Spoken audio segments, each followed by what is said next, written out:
Bonjour à tous.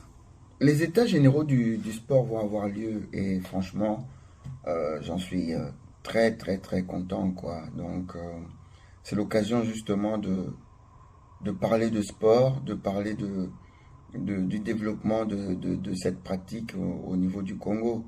Je sais qu'on va tirer des bilans, ce qui a été, ce qui n'a pas été et comment faire pour améliorer les choses.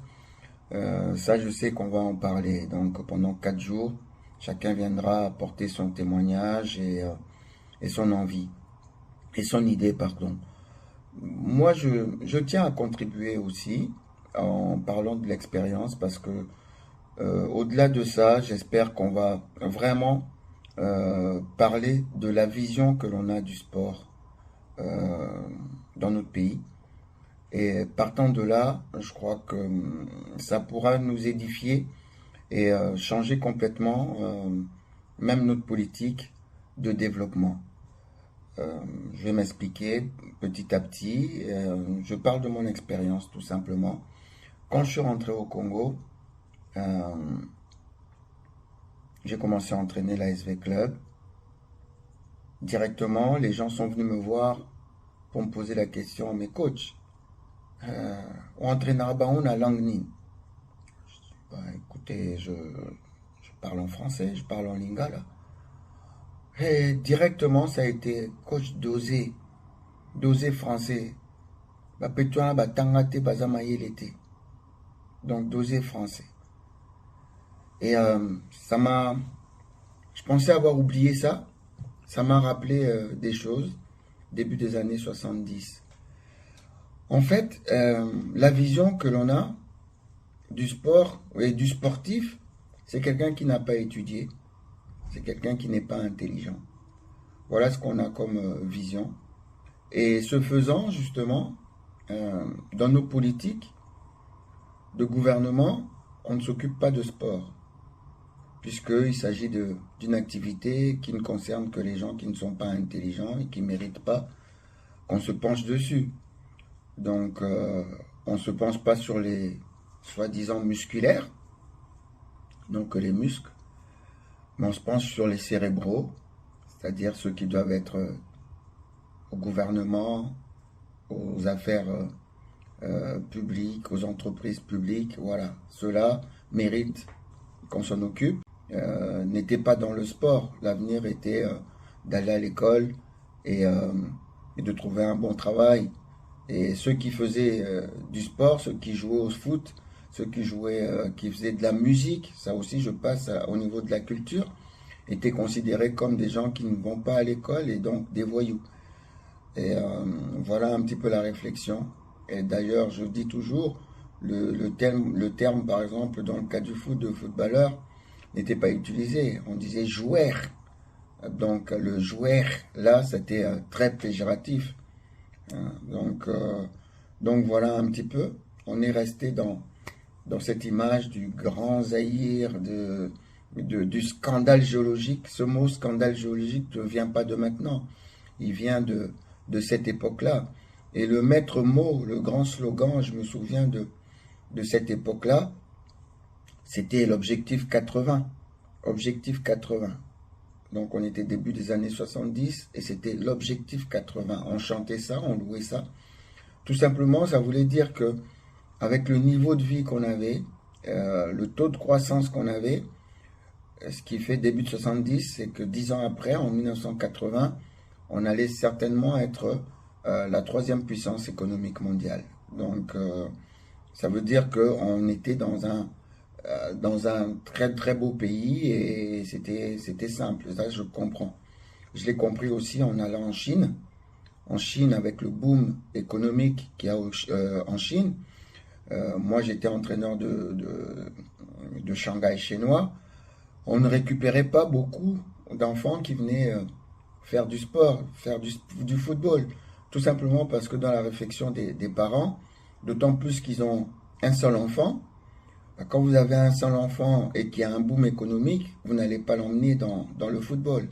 Donc c'était un peu compréhensible Et ça, je peux le comprendre. Bon, maintenant, l'objectif 80 n'a pas été atteint. Il y a eu les deux chocs pétroliers, il y a eu la zérianisation et les différentes guerres, les gendarmes katangais et autres, qui sont venus perturber les choses, notamment. Mais à l'heure actuelle, et il faut regarder un petit peu euh, ce qui se passe euh, ailleurs. Ailleurs, moi j'ai quitté le Congo pour aller en France. Je suis arrivé début 74 et pour vous dire comment on était bien dans ce Grand Zaïre, je me souviens, euh, les informations passent à la télé et la chaîne nationale et là on est content, on annonce que on vient d'inaugurer la télécouleur à Clermont-Ferrand. Ça résonne dans ma tête encore comme si c'était hier. Alors que moi j'ai laissé la télécouleur à Kinshasa. Donc ce sont des faits qui sont quand même incroyables quand on raconte ça maintenant. Il y a des gens qui pensent peut-être qu'on invente, mais c'est pas de l'invention, c'est du vécu. Ce sont des choses qui ont existé et qui peuvent revenir. J'ai quitté le Zaïre de l'époque, j'étais en deuxième CO. Je suis arrivé en quatrième en changeant le système, puisqu'on était dans le système plutôt belge, en changeant de système, arrivé au système français, avec des matières que je ne faisais pas. Par exemple, la rédaction en français, on ne travaillait pas de la même façon que les Français. On faisait de l'anglais alors que je n'en faisais pas du tout au Zaïre. Et par contre, en maths, par exemple, j'étais en avance. Je n'ai pas été perdu, ce qui n'est pas le cas aujourd'hui. Donc, même le système éducatif était ce qu'il était. Et voilà, on n'était pas du tout en retard. Maintenant, quand je suis rentré, après plusieurs années, 26 ans après, je pense, et pour entraîner l'ASV Club, il y a eu cette réflexion. Coach, dosé français pour Bapetio en classe. Donc, je me suis rappelé de tout ça pour me dire, mais... Donc, jusqu'à maintenant, les gens qui font du sport sont considérés comme des idiots. Et je me suis rendu compte en entraînant mes joueurs de V-Club qui n'étaient pas idiots du tout. Ils ne savaient pas parler le français, pas bien le français, mais ils étaient avides de savoir. Et quand je parlais en français et qu'ils ne comprenaient pas, bah, ils demandaient l'explication. Ils demandaient, et quand j'expliquais, ils comprenaient. Et ils retenaient les mots. Ça veut dire que s'ils avaient été à l'école, on ne peut pas être un pays de champions. Et je pense que cette réflexion vient après quelques échecs qu'on a eu à subir ces dernières années. On ne peut pas être un pays de champions si on n'a pas l'habitude de pratiquer le sport à l'école. C'est impossible. Donc, la vision de changer et de considérer le sport comme un formidable moyen de socialisation et de ne pas considérer ça comme une activité réservée aux plus démunis et surtout aux voyous, peut nous amener à beaucoup de choses et même à contribuer au développement complètement du pays. Comment faire? C'est-à-dire que faut regarder, moi je prends l'exemple de la France d'où je suis venu. Quand je suis arrivé en France au départ, l'école était obligatoire jusqu'à l'âge de 16 ans. Et ceux qui faisaient du football, à partir de l'âge de 16 ans, ils arrêtaient d'aller à l'école et ils rentraient dans les centres de formation. Ils ont eu les résultats qu'ils ont eus avec le relais des clubs. Mais petit à petit, ils ont changé leur réflexion. Ils ont changé leur réflexion. Ils ont changé. Ils ont mis le sport complètement à l'école. Au lieu de le garder complètement, au lieu de le garder uniquement dans les clubs, ils l'ont mis à l'école. C'est-à-dire que ça fait partie de la politique technique nationale. La politique technique nationale tient en une phrase. On part de la masse vers l'élite en passant par la formation des cadres. Alors, de la masse, c'est-à-dire que la plus grande, il faut qu'il y ait une... C'est comme une pyramide. Donc, il faut qu'il y ait une très très très grande base qui puisse pratiquer. Une très grande base. Et la très grande base, elle vient d'où? c'est la population jeune qui pratique le foot, le sport. Et cette population, à quel âge? Et à quel âge pratique-t-elle le sport? Eh bien, quand elle pratique le sport, elle a l'âge d'aller à l'école. Donc, ramener le sport à l'école, la culture à l'école, on ramène ça à l'école. Et du coup, on a le plus grand nombre d'enfants qui se retrouvent à l'école et qui pratiquent du sport. Au-delà, on a fait les systèmes avec des horaires aménagés. Donc, au-delà des heures de sport pratiquées normalement, admettons si vous avez 3 heures de sport, on vous donne 2 heures ou 3 heures de spécialité en plus. C'est-à-dire que pendant la semaine, vous avez vos 3 heures de sport. Admettons si vous avez 3 heures de sport, on vous donne 2 heures ou 3 heures de spécialité en plus. C'est-à-dire que pendant la semaine, vous avez vos 3 heures de sport normaux. Et ensuite, on vous rajoute, si vous êtes footballeur, on vous rajoute 3 heures de football à l'école. Si vous êtes basketteur, on vous fait vos 3 heures de basket. Si vous êtes musicien, on vous met 3 heures de musique. Et ensuite, on vous oriente vers les clubs pour continuer à améliorer la chose. Donc, voilà un petit peu le niveau de la réflexion qui doit nous interpeller. Nous avons une population jeune qui traîne dans les rues. Si on lui donne le sport à l'école, déjà on enlève ce phénomène de rue. On emmène les enfants à l'école parce qu'ils vont pratiquer ce qu'ils aiment bien à l'école. Si en plus on leur met ce qu'on appelle des contrats d'objectifs, c'est-à-dire qu'on va te donner le sport, on va te donner des horaires aménagés pour que tu puisses, par exemple, faire du football pendant 6 heures dans la semaine, mais en contrepartie, on te demande d'avoir des résultats dans les autres matières, c'est-à-dire en maths, en français, histoire, géographie. Et si jamais tu rates dans ces matières-là, on t'enlève des heures de sport. La conséquence, c'est quoi? C'est que l'enfant ne voudra pas du tout qu'on lui enlève les horaires de sport. Donc, il va se concentrer pour travailler en français, en maths et toutes les autres matières. Et avec le prétexte qu'on prend de pratiquer le sport, on forme l'individu. On forme l'individu parce que j'ai parlé tout à l'heure du scandale géologique, mais la plus grande richesse de notre pays, ça reste l'homme. Et il faut former l'homme.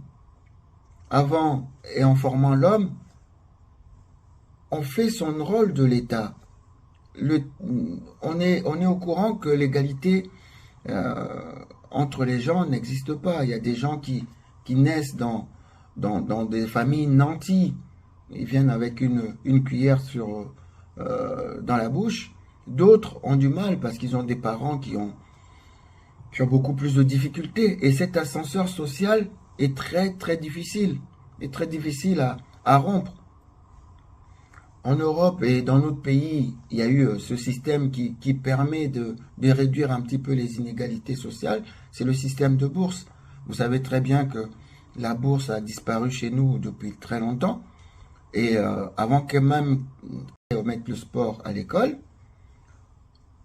d'autant plus qu'on est en train on est dans la gratuité, on peut rompre cette histoire, on peut alléger un petit peu les inégalités sociales en emmenant les enfants à l'école, à pratiquer le sport et à se former. Tous les enfants qui vont rentrer dans ce cursus scolaire ne vont pas tous devenir des professionnels. Il ne faut pas se leurrer, c'est 1 sur 1000. Ne vont pas tous devenir des professionnels. Donc les 999 restants auront suivi un cursus scolaire. Ils auront suivi un cursus scolaire et ils vont continuer les études. Et au lieu de devenir un professionnel du sport, eh ben, on va former des médecins parce qu'ils auront étudié. On va former des docteurs en droit, on va former des juristes, on va former des avocats, on va former des économistes, on va former des plombiers, on va former des électriciens, des peintres. Donc voilà, avec ce changement de vision, de dire que le sport, c'est un super moyen de socialisation, un magnifique moyen pour pouvoir vaincre ces inégalités sociales, eh ben, on va former l'homme congolais. Et en formant l'homme congolais, on aura exactement la capacité de bien utiliser notre scandale géologique. Donc, ce changement de vision est très important et il change complètement même notre société. Et on peut développer la société à partir de ce prétexte de sport. Il faut changer un petit peu la vision des choses et ne pas rester sur le même paradigme que les Européens. C'est ce que les Européens avaient avant, notamment dans le cas de la France. Maintenant, ils ont changé. Ils ont des écoles normales, mais des écoles aussi où on fait du sport-études, de musique-études, et pour permettre justement à leur société d'aller de l'avant. Je ne vais pas vous prendre tout le temps pour parler justement de comment faire au niveau des différentes directions techniques nationales, mais si je prends le cas de la France, Georges Boulogne, début des années 70, a obligé les clubs à avoir des centres de formation. Donc en parallèle, vous avez l'école et les centres de formation, le rôle des clubs à partir de 17 ans. Avec ça, 10 ans après, ils ont gagné en 1984, avec l'époque des Platini. Donc voilà, ce sont les générations des gens qui sont partis dans les centres de formation. Maintenant, ils vont à l'école plus longtemps, parce qu'ils ont mis des centres de préformation. Là, ce sont des gamins de 12 ans qui sont là, qui apprennent la technique, et plus loin, ils vont rentrer dans des clubs pour continuer à progresser. Et depuis qu'ils ont fait ça, ben, ils gagnent presque à chaque... S'ils ne gagnent pas, ils se retrouvent dans le dernier carré de toutes les compétitions mondiales. Et vous voyez, même les plus grandes compétitions en club, dans les plus grands clubs, il ne manque pas de joueurs français. 2 ou 3, partout. Ils sont parmi les meilleurs au monde. Alors que leur propre championnat n'est pas le plus important. Mais ils ont une formation à la fois scolaire et footballistique qui leur permet d'être au plus haut niveau. Donc, pourquoi ne pas le faire? Ce faisant, on va enlever le phénomène de tous ces gamins qui traînent dans la rue. On va former des médecins. On va former tout l'intellect et on va former aussi des sportifs de haut niveau. Donc, le sport n'est pas antagoniste à l'école, mais bien au contraire. Bien au contraire, il l'accompagne et il l'emmène encore plus loin. Donc, je crois qu'il est temps de changer de vision. Et c'est un volet que je voulais vous mettre en place pour dire que dans ces assises, on doit pouvoir en parler. Et quand on parle de sport, il faut associer l'enseignement, il faut associer les infrastructures, parce que je reviens sur ce volet. Et encore un exemple, avant de parler du Maroc, on vient le dernier CHAN était au Cameroun. Le Cameroun a construit un stade là où on était à Douala. Un stade un peu éloigné. Mais le fait de construire ce stade, les conséquences, c'est quoi? Les conséquences, c'est qu'on a construit maintenant une très belle route. Une très belle route qui dessert maintenant toutes les villes qui étaient autour. Autour de ce stade, s'est construit toute une activité économique avec des hôtels qui se sont construits là-bas, des gens qui ont mis les commerces autour. Donc voilà, là où on avait une pratique, même dans les terrains vagues où les gamins se retrouvaient pour jouer, eh ben on a mis des terrains où les gamins ne peuvent se retrouver pour jouer, et maintenant ils traînent dans la rue pour faire autre chose. Donc j'étais très content qu'il y ait ces terrains-là. Ça aurait permis justement à répertorier les écoles qui étaient autour de ce terrain pour que les gamins, par exemple, de 7h à 8h, qu'on puisse avoir des premières années de telle et telle école qui viennent faire du sport là. De 8h à 9h, ce sont les deuxièmes années. De 9h à 10h, ce sont les troisièmes années. J'ai essayé de parler de ce projet au ministre qui était en place, que ce soit du sport, que ce soit de l'enseignement, mais j'ai pas eu une grande écoute. Maintenant, dans les états généraux, c'est peut-être l'occasion d'en parler, de remettre le sport à un certain niveau, parce que quand vous voyez le budget de l'État au niveau du sport, il a une part infinitésimale, parce que justement, on ne considère pas ça comme une activité principale. C'est une activité subalterne, comme un loisir, alors qu'elle doit être à un niveau très élevé pour qu'on puisse développer notre pays. Donc voilà un exemple. Avec le prétexte du sport, on forme les gens, hein, la richesse du pays, la plus grande richesse de l'homme. Avec le prétexte du sport, on va au niveau des infrastructures, on crée un stade, il y a des routes qui vont se passer à côté, il y a des hôtels, il y a... Donc voilà, encore un prétexte.